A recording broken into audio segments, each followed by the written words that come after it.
Welcome to The Lover's Hole, a Patrick O'Brien podcast. You're with Mike. And Ian. And together we're reading through the Aubrey Matron novels of Patrick O'Brien. We're glad you're with us as we talk through the things we love, question the things we don't understand, and debate just what's going on in this wonderful series of books. Ian, can you tell us where we are and where we're headed this week? I have no idea, Mike, but I'm going to give it a try. We are a few chapters in to The Surgeon's Mate.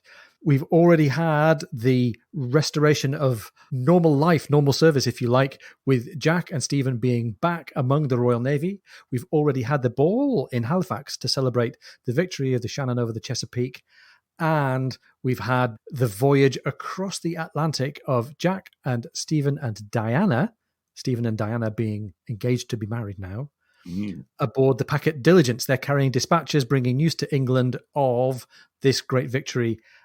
They had to throw off unbelievably tenacious and well-motivated privateers sent, we think, by the American agent Johnson and Diana's former lover Johnson, trying to bring them back and to stop them.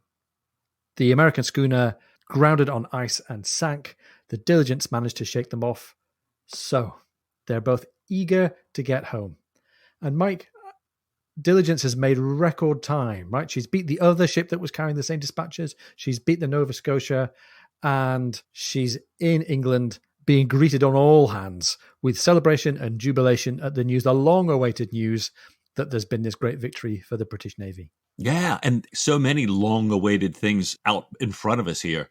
Jack has not been home for a very long time, and Stephen's been pursuing Diana for a very long time, and now maybe we find out what happens here this week. Yeah, and Jack's been without a ship for a very long time, and Jack hasn't sat on a horse for a very long time. That's right.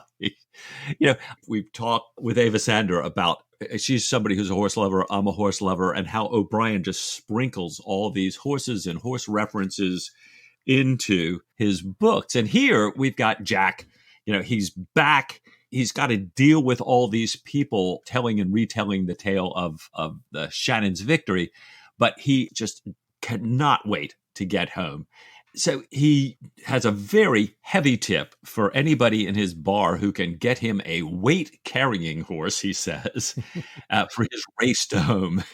O'Brien writes from this horse's point of view that the horse had carried a number of other big, heavy riders who pushed him way too hard.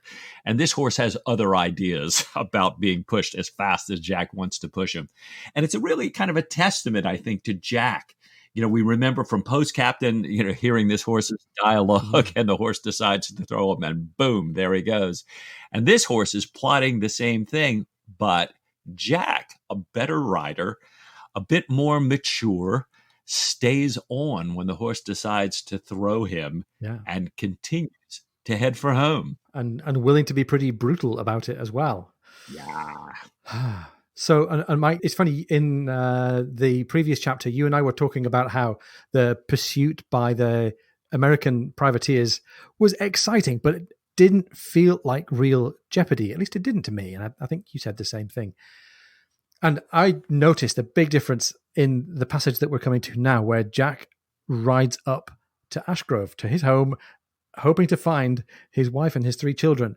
And the writing is really tender and really immediate, as Jack's hoping to hear or see or come across a sign that his family are there. And as he's riding around the outer grounds and approaching the house, and it's quiet, and he's listening for any sign that his 3 children are there. And I was right with him. Much more of a nail-biting moment for me, even than the privateer chase. Yeah. You know, Jack gets close enough. He hails the house, and we know Jack has a voice that will carry forever. Yeah. And here's nothing. It appears to be deserted. He gets to the stable. He tends to his horse lovingly and caringly, even though he's been so brutal to it on the way up. But all of a sudden, his 3 children, who are much grown, come marching by. One of the daughters turns and tells him to come back tomorrow. Everyone is gone. And then they, you know, sort of commanding her little unit, they march off chanting Wilkes and Liberty, which we don't know yet, but is a nod to Jack's father's new political affiliation. And so we got Jack, who's never set eyes on his son before, seeing him marching along with his twin sisters and headed out because none of them recognized Jack as their father. So Jack, then turns and heads up to the house, still not seeing anybody, not hearing anybody, wondering what his kids are doing there alone here at Ashgrove Cottage. And of course, they're cheering for John Wilkes, who was dead by the time this episode happened, but was a big figure on the radical libertarian world of journalism and free speech in the 1790s, at the end of the previous century. And it's a real... We've talked in other places about how sometimes fathers are a bit of a disappointment to their sons. But this is a really funny moment for Jack to be disappointed by his three kids. Jack, who's a small C conservative, old-fashioned agrarian Tory living in the last age, does not want to see his two daughters and his son marching and cheering for John Wilkes. So it's a really, really funny moment. Yeah. Oh, my gosh. Oh, well, Jack walks across the yard and he goes into the house through the kitchen door. And O'Brien writes, through the empty kitchen with its gleaming copper pans and into the white corridor beyond. In the silence, the clean, light-filled silence, he hardly liked to call. Although the house was so familiar, so intimately well known that his hand found the doorknobs of itself, he was not an imaginative man. Yet it was as though he had returned from the dead only to find still sunlit death waiting for him. He looked into the dining room, silence there, no more. The breakfast room, neatness, clarity, no sound, no movement at all. Automatically, his eye glanced at the regulator, the austere clock by which he checked his astronomical observations. It had stopped. And I'm just like, I remember I've got all over goosebumps here. Sunlit death. Yeah. The clock has stopped, and without time on board the ships, you can't navigate. You don't know where where you are. You desperately need it, and I'm just stunned, and I'm waiting, going, oh my God, is something happened to Sophie? What's going on here? Yeah. This is a really nice... Well, I don't know if they're deliberately here, if they were unconscious because O'Brien's a very literary cove, or if he's putting them in there deliberately. He's borrowing little connections to other writers. I have a feeling, I don't know for sure, I have a feeling that sunlit death is a clever reversal of the phrase dusty death, which is in the Macbeth speech, tomorrow and tomorrow creeps in his petty pace from day to day. And even the clock stopping, anybody who's seen Four Weddings and a Funeral knows that that's a quote, potentially, or an allusion to the W.H. Auden poem, Stop All the Clocks, Cut Off the Telephone. Right. Both of which don't make the mood light.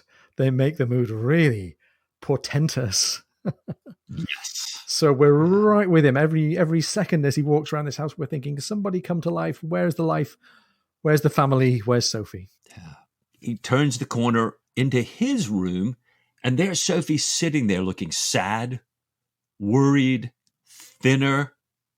But she turns, hearing Jack, and O'Brien describes her as, full of radiant joy. So in this incredibly somber scene, radiant joy breaks through.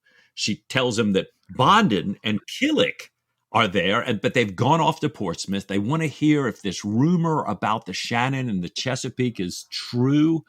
Jack and Sophie are just way back and forth with each other, exchanging news. Sophie learns about Stephen and Diana's engagement through Jack. Jack is so delighted that Bondon and Killick are back, but can't figure out how in the world that could happen, that they were all set to go out on his new ship, the Acosta, but that's got a different captain now. And the captain, in the goodness of his heart, had said, you know what? I know you guys have followed Jack everywhere. You go back, wait till Jack gets his next command. I'm not going to take you. So a little more goodness and light. Sophie, although dulls it just a bit by telling Jack that his father is now a radical standing for election in Parliament. And, we hear a lot. O'Brien fills us back in on the history of Jack's father's many political changes, all of them bad for Jack over the years, even delaying his rise to post rank. And this sounds like the worst one yet. So being back in close contact with your family doesn't have all upside, right? He's back with Sophie, he's back with the children, but he's also back within harm range of his father. And that's not a good thing. Right. I love the fact that it turns out that Killick and Bondon and the other sailors around have taught the girls what O'Brien calls the broad accent and broader expressions of the lower deck. yeah. And I could just imagine, 4-year-old girls cursing in lower deck English. I think that would be excellent. Well, as we hear from Mavis Sander, she talks about how she loves O'Brien's style of cursing. I think we all do that. We see this on the gun room. We see this on the Aubrey Matron Appreciation Society. This cursing has been adapted. But to hear it coming out of these mouths of the little girls as Killick and Bondon and one of their other mates return drunkenly from Portsmouth, it's pretty funny. It is really funny. And then we've got this slightly serious moment as Sophie's super excited that Jack is back and looking forward to him spending time at home. And he's urgently wanting to travel across the country, across to East Anglia, I think, to pay a visit to Mrs. Brooke, the wife of Philip Brooke, Jack's cousin, who is seriously, seriously injured and still with his life in danger in Halifax.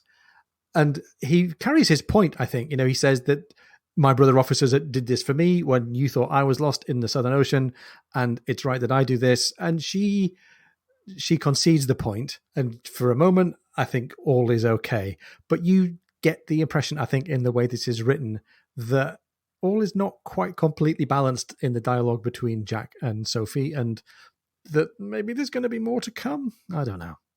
Well, yeah, it is so tough because they have these beautiful moments of strolling through their gardens, remembering, with all the ostentatious gardens that have kind of been added in with Jack's wealth, here are the little things that they planted together when they had no money. They find that they're just comfortable sitting quietly with each other. You almost think there's this companionship that Jack's always longed for that's there. Jack plays the piano, and great moment, his fiddle. We were so worried about fiddle and the flesh. He's playing it haltingly with his injured arm, but we find out something. You are a musical genius there, Ian. What do we find out about this fiddle of his? Well, whatever fiddle he had with him in his travels around the world, it was a seagoing, rough and ready kind of an instrument. The fiddle that I think he bought in London back during the days of Post Captain is an Amati. So if you could get hold of a Niccolo Amati violin these days, it would cost you, quick Google, it would cost you about $600,000. They're high six-figure dollar sum instruments. Now, I'm sure that they were just as great fiddles in the early 19th century as they are now in the early 21st century. I don't know if dollars of the day would work out, but I think he could, if he was willing to sell his violin, he'd take care of a lot of the problems that Kimber has in store for him. But never mind. I think, as any musician will say, the instrument is worth to you what it's worth to you, and hang what it's worth to anybody else. And it's a really touching moment because, Stephen and Jack have been without this outlet for expression and emotion, and Jack's got it back again. And for now, it's a happy and joyful reunion, and he's able to express the peace and the happiness of being at home with Sophie. And it's so telling to your point about how this is the emotional outlet for Jack, the emotional outlet for us sometimes in the stories, that Jack home, seeing his children, getting to talk with them, getting to spend this time with Sophie, then goes immediately to the piano and the fiddle, and Sophie there with him listening. So O'Brien certainly wouldn't write this, but some quality time together here. And as we've said, Jack is hot to get across the country to go and sit down with Mrs. Brooke, and he shares his journey in the post-chaise with Stephen. And we use this conversation between Jack and Stephen to uncover a bit more about what's going on with Kimber and his associates. And I love the way that Jack is written. We're seeing on the one hand just how much of a fool Jack has been played for by this guy Kimber, but also just how more or less in control and slightly more worldly wise Jack is now than he was a couple of books ago. So Jack says, Stephen, I was as cool as a judge and I let them talk. They were importunate to know my holdings in government stock.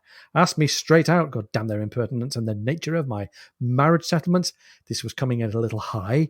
They must have thought they had a fine pigeon to pluck, a fellow that had no notion of business and could not be persuaded or frightened into any kind of ruinous foolishness. But I cut them short, said I did not mean to put down another penny, and wished them good day. Lord Stephen, there are advantages in growing older. 10 years ago, even 5 years ago, they would have ended up in the horse pond, and I should have had a suit for assault and battery on my hands, as well as all the rest. So I think so far Jack gets a well played for all of that. Absolutely. And yet another sign that even on land, Jack is a little bit more mature and a little bit wiser. Certainly much better on sea still. But yeah. And he still says he doesn't know how to get out of it. He's asking Stephen for his help. He describes the situation as being like a lee shore, a danger that feels like it's almost inevitable. He's really delighted that Sophie took control and stopped the outflow of cash and sold a few things, but he really doesn't know where to turn next. And Mike, I think you and I both enjoyed the fact that in the conversation between Stephen and Jack about Sophie, they refer to the biblical passage about a good woman. And you and I both know that that's Proverbs 31. Right. And any of you who go to our LinkedIn profiles, you'll find that we've got a great affection for Proverbs 31. It's where our company got its name, right? So Stephen's kind enough to let Jack off the hook a little bit. He doesn't remind Jack that, like Sophie, Stephen was against it from the start. He doesn't remind Jack that there was all this counsel and advice available to him from the very beginning of the relationship with Kimber. But he picks up on the good woman reference, asks after Killick's wife. And this is another one of those long reaches all the way back, Mike. Way back in Desolation Island, Killick had bought this wife in the marketplace. Right. And that felt a little bit like abuse to us. That felt a little bit like an exploitation. But I think we're learning something else here. And we mentioned that this was a little bit sometimes the custom of the day. And it turns out that it's even more than just the custom of the day, that this quote unquote wife was in league with her first husband. She had run off after a few days. They discovered that she had tended to steal from Killick and from the Aubreys, and she was off to rejoin her husband to be resold again in another market as they went from sort of market to market, one mark to the next mark in this ongoing con job. Yeah. And I think you had suspected this already, Mike, and lots of the other readers out there had already suspected it. But it's nice that we get it picked up and taken care of, even though O'Brien's clearly playing a very long game with picking up these references. Yes. And, we have yet another. I almost want to keep a little pencil tally on the wall of every time O'Brien has something disparaging to say about marriage. Well, yeah. You could have put a bean in a jar every time O'Brien says something cynical or skeptical about marriage, and then you could take a bean out of the jar every time Stephen and Diana actually get to spend some time happily together, making each other contented. And I think you'd have a pretty full jar by book 21. That's right. Oh, well, they're having this great intense conversation in the chase, and then of course Jack, as only Jack can do, boom, falls off into this deep sleep. The sea officer who sleep anywhere he can. Stephen, of course, who can't sleep hardly at all anywhere. Yep. And then Jack wakes up and kind of out of nowhere asks Stephen what a garnishee is. And I love Stephen's reply. He says, sure, it is a legal term, but what it signifies, I cannot tell. I know nothing of the law, except that whenever a plain man comes in contact with it, he is likely to suffer extremely in his purse and spirit, however sound his cause. So I do conjure you, my dear, to take the very best advice you can, and at once. This is no time for half measures, no time for your provincial lawyers. You must fee the finest talent in London. You must armor yourself with the highly trained intelligence of an eminent counsel, accustomed to meeting these scoundrels on their own devious ground. Another Grotius, a second Puffendorf. So he's throwing names around there. Oh yeah, everybody knows who Grotius is. Everybody knows the name of Puffendorf, right? Can you help us out there, Mike? Yeah. Well, you think, who are these guys? And Eva talks about these little Easter eggs in O'Brien that you can unpack pretty much any sentence, any reference. You can read over them, and it's fine. Grotius, Puffendorf, that's fine. I hear it. They must be great lawyers or something. If we go do a little research, we find out that Grotius was this Dutch jurist diplomat who wrote this 1615 legal treatise that became the basis of modern international law, and that Puffendorf actually expanded those theories of natural law. And so here we've got what to me was an absolutely out of the blue comment, but apparently not so to Jack. Jack says he has no idea where to find his Puffendorf. And I'm thinking, this is Stephen Bird, right? Right. But Stephen says, I know the perfect person to ask here. Yeah. Stephen gets the chance to go visit his learned friend, just as we sometimes have to visit our learned friends in the Aubrey Maturin Appreciation Society on Facebook or in the gun room of HMS Surprise. And who is Stephen's learned friend on this occasion? It's none other than the intelligence chief, Sir Joseph Blaine. Stephen brings these spoils from his intelligence coup in Boston, Johnson's private papers. And Sir Joseph, brings Stephen quickly up to date on all these changes at the Admiralty, including the new acting secretary, Mr. Edmund Ray. The gentleman Stephen remembers to himself Jack accused publicly of cheating at cards. Oh, boy. So, Mike, this is another one of those ground shifting under your feet moments. I'll have to come up with a better phrase than ground shifting under your feet because I've said it a lot. But this is a moment where the world really sickeningly tilts because that name Ray is a callback to this disagreement that Jack had many books ago. And without spoiling too many spoilers for our listeners who are reading along, I think we'll just say stick a pin in the name of Mr. Secretary Ray, because this revelation that Ray is now the acting second secretary at the Admiralty is going to set a whole series of story arcs running for at least 3 books, and actually, really, when you look at it, many more books to come. The connection between Ray and his role and how he relates to Stephen and Jack is going to be deep and dark and fascinating. Wow. So now it's time for us to take a short break. We're going to be right back in a few moments.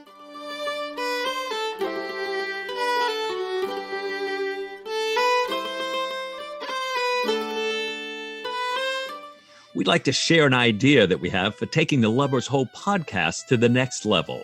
That's right. But first, we want to say a big thank you to you, our listeners. You're making all of this work worthwhile. We're having a great time producing the show for you. And we really love your feedback and all the conversations we're having with you. We asked you for some feedback a while ago. We asked you what you'd like to see more of in the podcast. And the 3 highlights were more special guests, more references to the historical background, and more links and articles on social media. That's right. And we'd really like to get on with that. There are some aspects of running a weekly show, though, that are time consuming. And one of the options that we're thinking about right now is to get some professional production help so that we can continue to grow the show, still do our day jobs, and have a life and spend time with our pets and our families. Yeah. So therefore, we're thinking about offering our listeners the opportunity to volunteer to support the show by becoming patrons. That's right. We're going to share more with you on this as we bring the idea to fruition. But what that's going to allow us to do is to get some professional and efficient podcast editing support to keep the quality of the show high and free up the 2 of us a little bit more through the week to focus on creating great episode content, tracking down those great guests, and keeping our social media presence going. So please watch out for the survey on our social media. Facebook, that's facebook.com/lovershole, or Twitter @WholeLovers. We'd like you to tell us what you think of the idea and give us your thoughts. We'll have a free-form section for your comments and ideas. That's great. But meanwhile, please remember that whatever we decide to do with the future of the podcast, the weekly episodes of The Lover's Hole will remain ad-free for you and free to download. We really, really appreciate your company and your feedback, first and foremost and always. And if it turns out that you can help us out with resources for the production, then that's a bonus as far as we're concerned. Thanks for listening. A glass of wine with each and every one of you.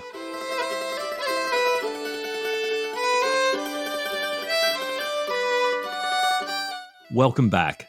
You're listening to Mike and Ian on The Lover's Hole, a Patrick O'Brien podcast. So Joseph's reading through these papers that Stephen's brought him.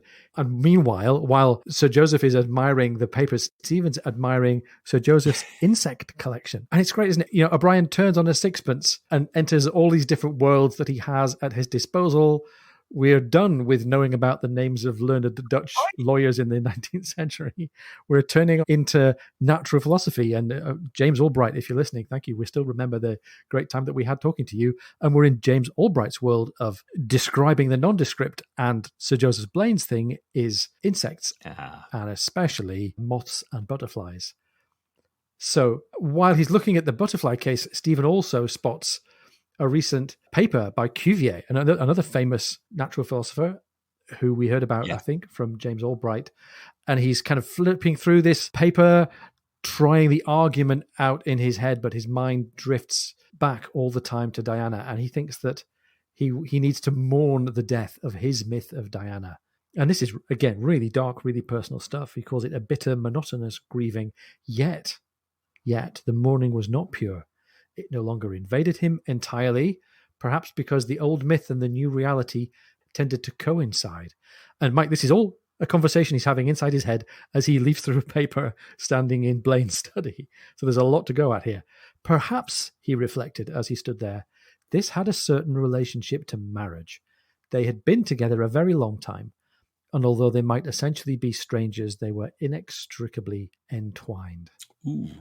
So for me, Mike, that's another bean in the jar of marriage skepticism. Right. And a little bit more mystery enfolding this interesting relationship, sometimes really ouch relationship. Yeah. And I also think he's finding a way to be okay with the fact that he and Diana could be together. Yeah, good point. And I think that's okay. And I'm glad about that, because to be in such close proximity to her and still convincing himself over and over again that he doesn't love her anymore and that there's a cold, dark void in his heart where his love for her used to be, that's going to be a tough place to be. For sure. Oh, absolutely. A friend used to say that you grieve after divorce, but unlike grieving for somebody who's passed, with divorce, you know, they're dead to you, but they don't go away.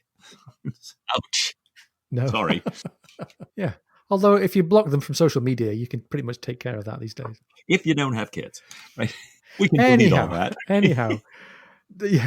Stephen and Sir Joseph talk about this great coup, and Stephen jokes. I think he's trying to maybe also elicit a backhanded remark out of Sir Joseph Blaine. Stephen jokes that this is a fine way to end his intelligence career, and I think the joking prod kind of pays off, because Sir Joseph Blaine's going, "What do you mean?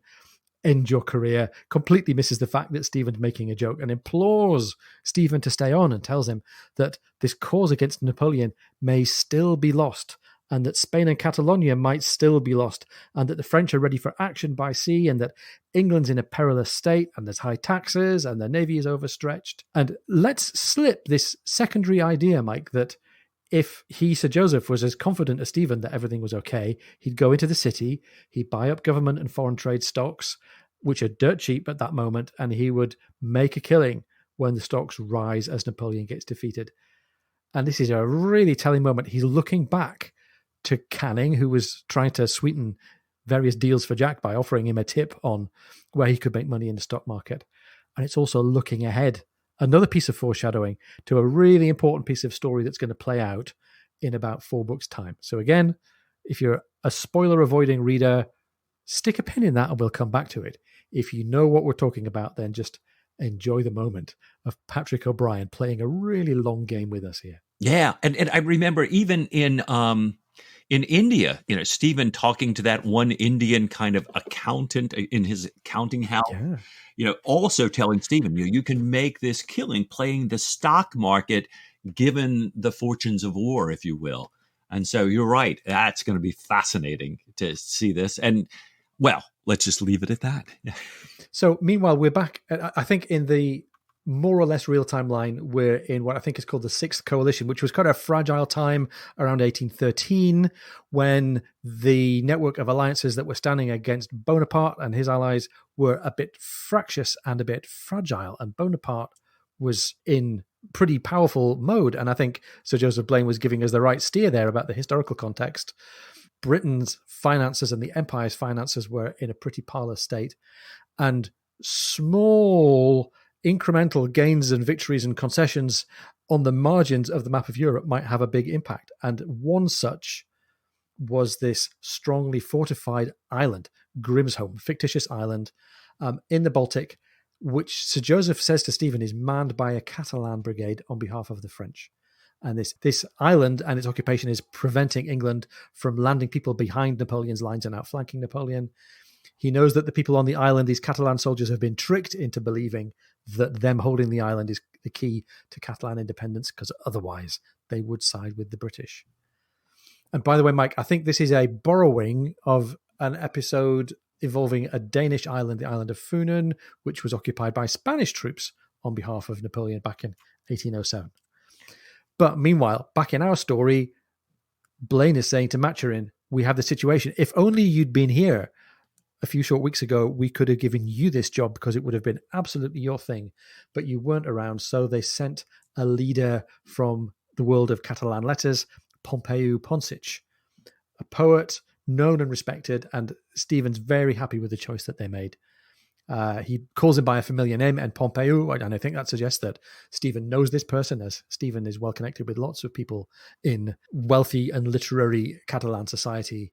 And that seems to be the end of it. Stephen's happy that they've given Ponsic the mission. He would certainly have accepted it, but this means that he can accept an invitation to speak at the Institute in Paris, which is going to be a whole other thing for Stephen, I think. Yeah. We've heard that, he's been invited before, had to turn it down. Now he's been invited again. Diana's a little excited about that. Stephen's very excited about that. I love that Sir Joseph is thinking, oh, great. Let me help you with that. I'll arrange all the paperwork for you. And he's about to suggest that Stephen, while he's in Paris, can renew some of his intelligence acquaintances. But he remembers that Stephen has this fascinating moral code.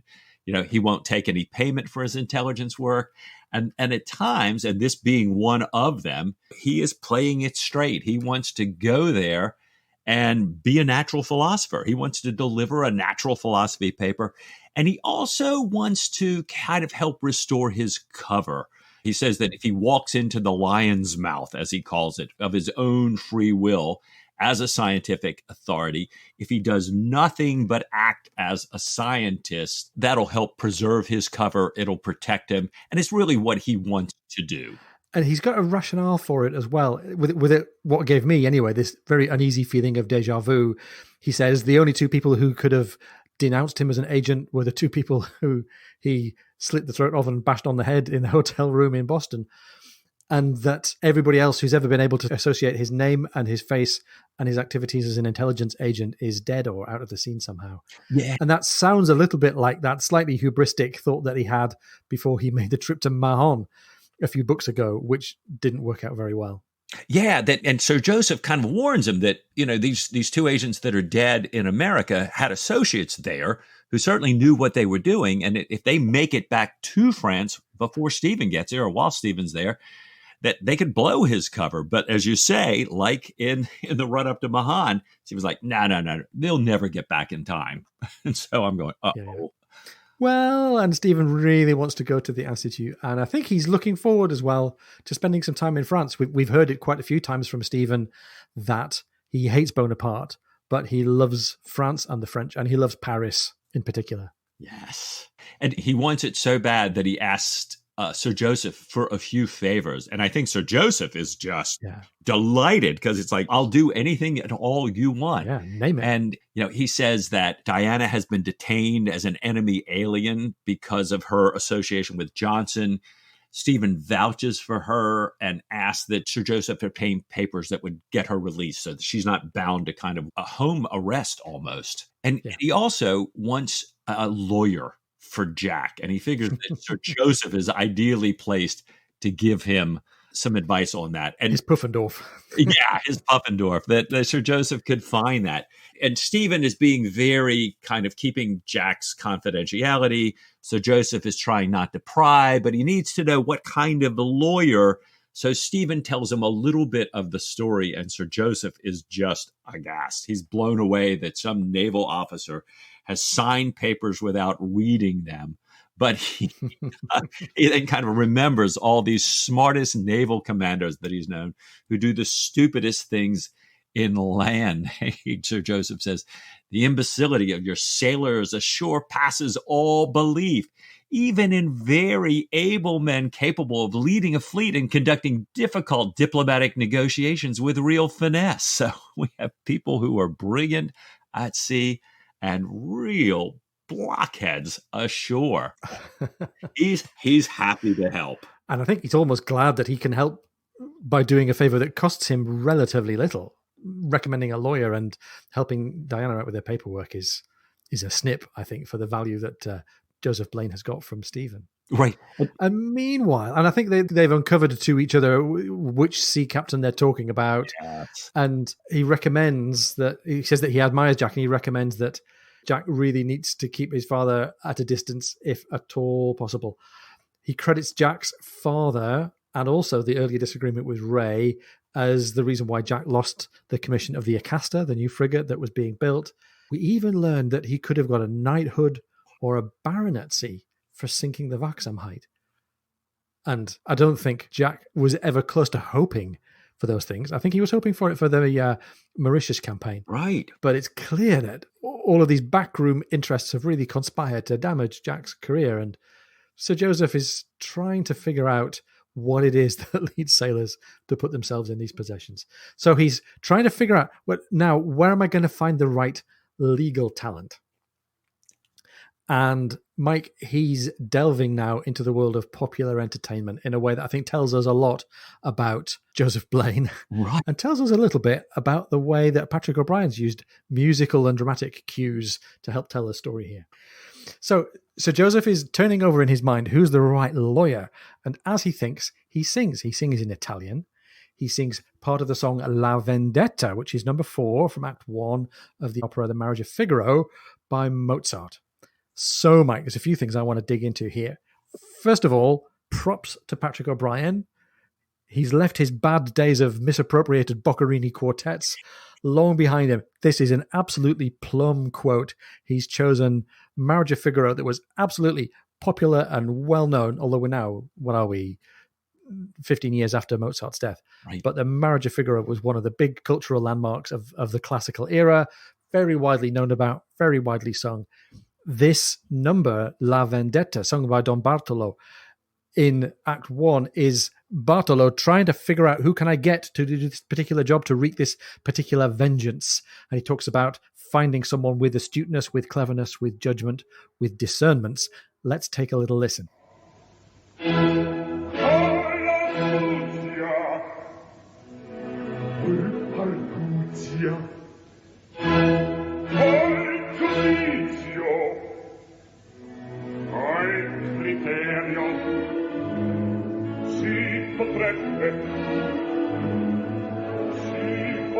Con l'astuzia, con l'arguzia, col giudizio, col criterio, si potrebbe.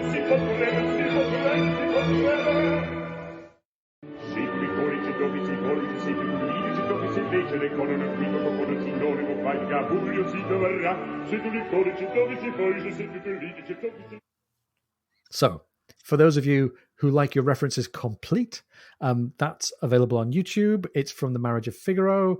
It's Kurt Moll singing the part of Don Bartolo, which presents us with an interesting little cultural mixing pot there, doesn't it, Mike? It really does. As Blaine is trying to find the ideal legal representative, or, you would think nowadays the legal team, here we have a German bass singing an Austrian composer's opera about Spanish revenge in Italian for the legal team. And one of the, the listings I gave to this in prep for this episode was sung in the Sydney Opera House. So good day, mate. There's your That's the lawyer. Excellent. Multiculturalism lives. There you go. So I think this also speaks to a bit of character background for Joseph Blaine, as well as realizing as he's singing and humming along with the tune in his head, realizing that the London equivalent of Don Bartolo was going to be this guy, Wilbraham Skinner. He's called the sharpest of them all. We get a little bit of an idea that Blaine is a bit of a lush and that he likes the slightly salacious, erotic side of popular entertainments like opera, and even that he has tastes on what you might call both sides of the aisle. We already know that he's a big fan of a particular mutation in moths and butterflies called a gynandromorph, a simultaneously male and female butterfly. He talks about how there is a most exquisite young person singing cherubino, as part of him recommending to Stephen that he goes to the opera while he's in London to hear this cherubino being sung by this exquisite young person. And the role of cherubino is a soprano. It's a breeches role, which means it's sung by a female, but singing a male part, and therefore, in costume terms, wearing breeches. Now, for British lovers of pantomime, we know the idea of the pantomime dame and the pantomime prince being respectively gender reversed. But this is something about the character in Mozart's opera that came to Blaine's notice. And we're going to hear at other times in the canon, I think, about Blaine's uncertainty about, just how he's going to get along with the idea of getting married and having a relationship and stuff. So I wish Sir Joseph Blaine well in exploring his gender identity. Meanwhile, we're going to tweet out a link for you of a very famous sung breeches role, which was from the last night of the proms a number of years ago with an excellent British soprano singing Rule Britannia. Enjoy that when it comes on our social media. And for lovers of O'Brien, take particular note of her dress, right? Her costume. Take particular note of the costume. Right. You'll be able to see that link on our Twitter feed. We'll tweet it out through @WholeLubbers. So that's where we are on Twitter if you want to find us. And we'll share it as well on our Facebook page, which is facebook.com/LubbersHole. Please join us in either of those places. Talk to us, join in the conversation, tell us how it's going. Well, and I wonder if it's possible for us to put it up on the Aubrey Matron Facebook appreciation group. I don't know. Oh, I dare say we could. I dare say that little bit of cross-posting will be allowed. There you go. Well, Stephen also lets Blaine know that Diana might accompany him. And this is interesting. So Stephen is now broaching a little bit of this relationship between him and Diana with Sir Joseph.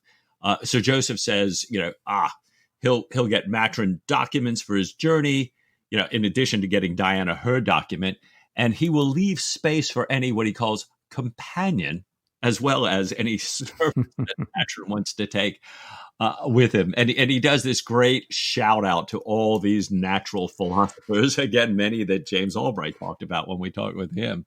And he reminds Stephen to give the Cuviers my warmest regards. Which is the equivalent in late night chat show world of saying, give Stephen Colbert a big hello from me. It's like, right. There you go. I love that. Well, so here we are. We're wrapping up chapter 4. We've got Jack ashore, potentially in deep debt once again, besieged by Kimber and his new associates, all these lawyers and hangers-on and, businessmen. We've got Stephen headed off to Paris to deliver his paper at the Institute, having been warned of potential danger by Sir Joseph. What could possibly go wrong?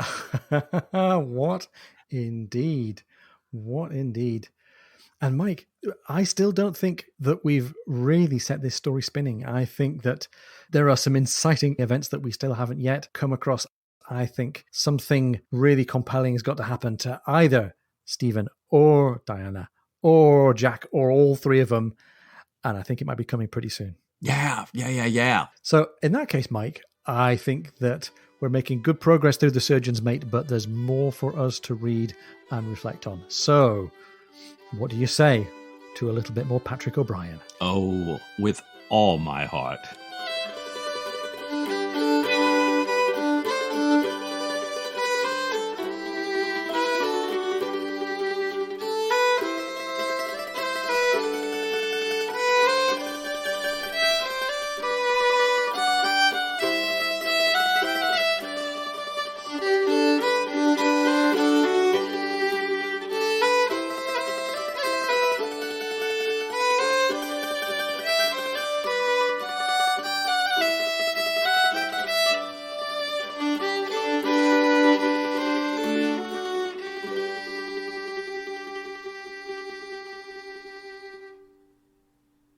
Sorry. Oh, my God. Never mind. Shut up. Delete all that. Oh, fudge.